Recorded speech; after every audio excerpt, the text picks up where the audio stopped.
Welcome to Fort Lauderdale Station, an intermediate stop for both Amtrak and Tri-Rail.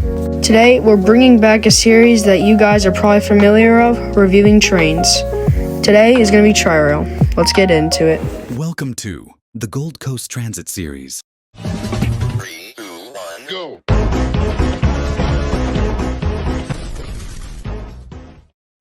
Tri-Rail is a commuter rail service linking Miami, Fort Lauderdale, and West Palm Beach in Florida, and that's where the Tri and Tri-Rail comes from.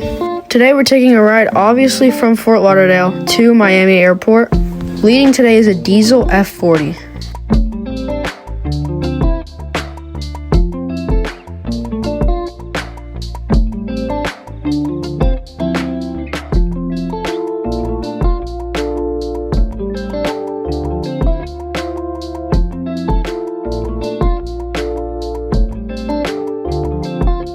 Heading to the top deck, which is actually rare for trains, you could obviously see that this train is packed on the lower deck.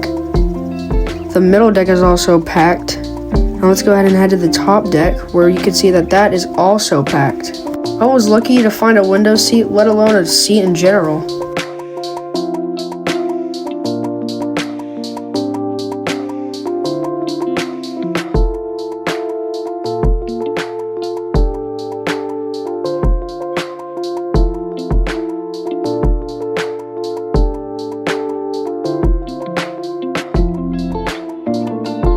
Leaving the city of Fort Lauderdale, we still have one more stop till we leave Fort Lauderdale, the airport.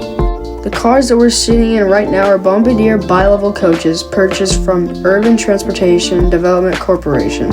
Even though they were delivered in GO Transit colors, the Tri-Rail cars were purchased new and never used or sold secondhand by GO. The total Tri-Rail line length is 80 miles on the dot. And opening on January 9th, 1989, 36 years ago, it was actually meant to be a limited-time commuter rail. Let's learn more about that. South Florida planning for a new commuter rail line began in 1983 and building the organization began in 1986. The current system was formed by the Florida Department of Transportation and began operating January 9th, 1989 to provide temporary commuter rail service while construction crews widened Interstate 95 and the Parallel Florida's Turnpike. So basically, Tri-Rail wouldn't be here today if ridership when it was temporarily didn't do so good. FDOT made Tri-Rail permanent service, adding more trains and stations in the process. The state's original plan was to use the more urban Florida East Coast Railway line, but the FEC declined the offer as it wanted freight to be their top priority, even though it shares some trackage with Brightline right now. So for now, Tri-Rail's north terminus is Magnolia Park, but if FEC randomly comes out of nowhere and accepts the offer, we can extend maybe to Orlando, which probably wouldn't happen. That's rolling Brightline. But in the early 2000s, Tri-Rail received a budget of $84.8 million for double tracking, building extensions, improving stations, establishing a headquarters, and linking to buses. In 2002, Tri-Rail began to upgrade its grade crossings to include raised medians and /or 4-quadrant gates to prevent cars from driving around them in an attempt to beat trains. That's exactly what Brightline needs. Enough talk, we're finally arriving at Fort Lauderdale's International Airport Station.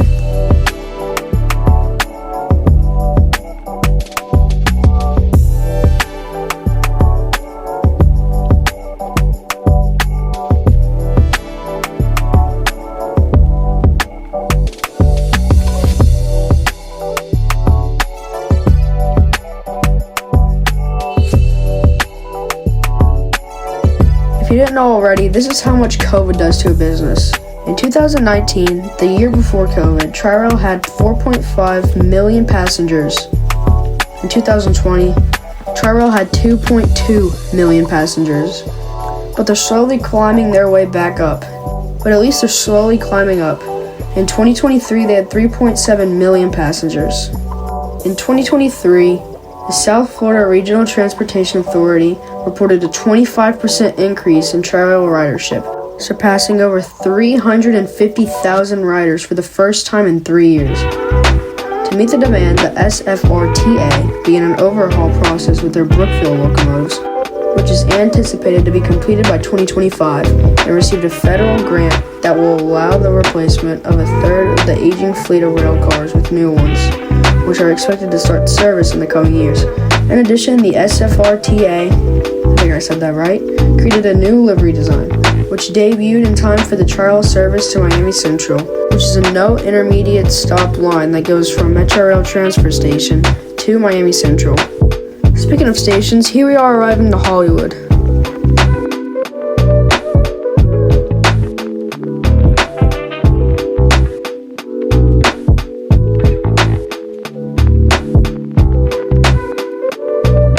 Alright, now it's time for the most boring part, fares and services. The Tri-Rail fare is divided in 6 zones for 24-hour passes, ranging from $2.50 to $8.75, with fare calculated by the number of zones traveled through and whether it is one-way or round trip.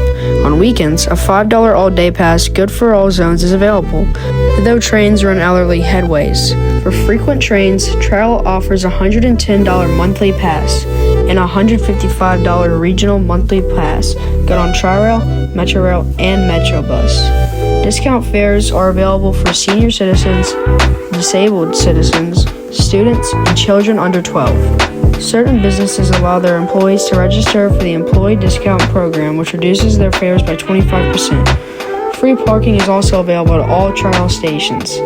On weekdays, 50 train trips are made in all, with 25 in each direction. While on weekends, only 30 trips, 15 north and 15 south, are made in all, with 1-hour headways in between each train. While Tri-Rail peaks at speeds at 79 miles per hour, it can be extracted from the timetable, and the distance of the line that it overall averages speed is approximately 38 miles per hour. Okay, finally got that part of the way. I think it's safe to say we can check out the rest of the car. Like I said earlier, this car is packed, so I'm going to go head to the bathroom to see if that's any cleaner.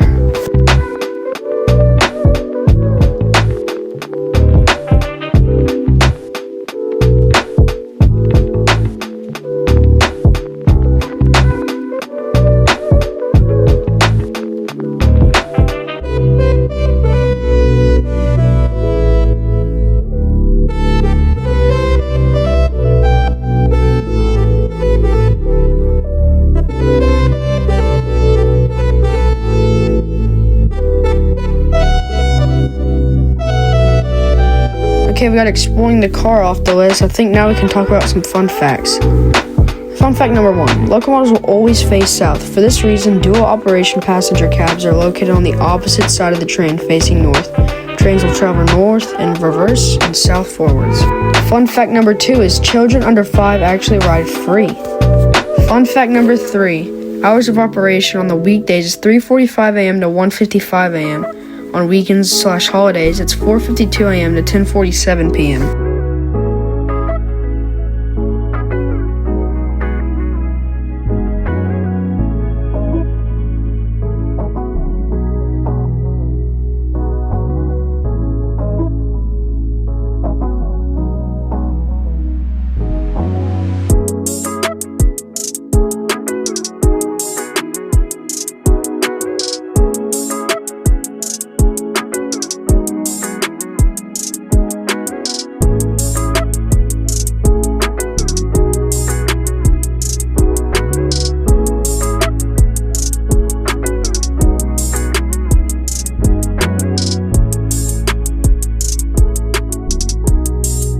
Since the ride is coming to an end, I think it's time to rate this ride from cleanliness, timeliness, and comfort.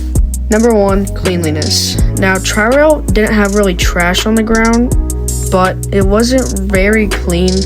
But it is a commuter rail, so you have to give it some credit. I'm going to give this a solid 5.7 out of 10. Very random number, I know. For timeliness, I'm going to give it a 9 out of 10 because we were actually 5 minutes early. Now, you're probably wondering, why isn't it a 10 out of 10? Well, I saw Tri-Rail like a couple days before and like yesterday that they were actually super late, like 15 minutes late, 20 minutes late, and like there was even one like a couple weeks ago that was like an hour late. So that's why it's a 9 out of 10 and not a 10 out of 10. And for comfort, I'm going to give this a 5 out of 10. Yes, the seats are cushioned, but the heat in the packed cars are just not it. Tri-Rail needs to add more cars, and I can just like cross off 2 major no's with 1. It would cross off body heat, and it would cross off not a lot of passengers in a single car. So mathematically, Tri-Rail gets a 6.56. Not a great score, right? But one thing I do really love about Tri-Rail is the exteriors and the locomotives that they use. But anyways, thank you guys so much for watching this video, and stay tuned for the reviewing stations Miami International Airport next week.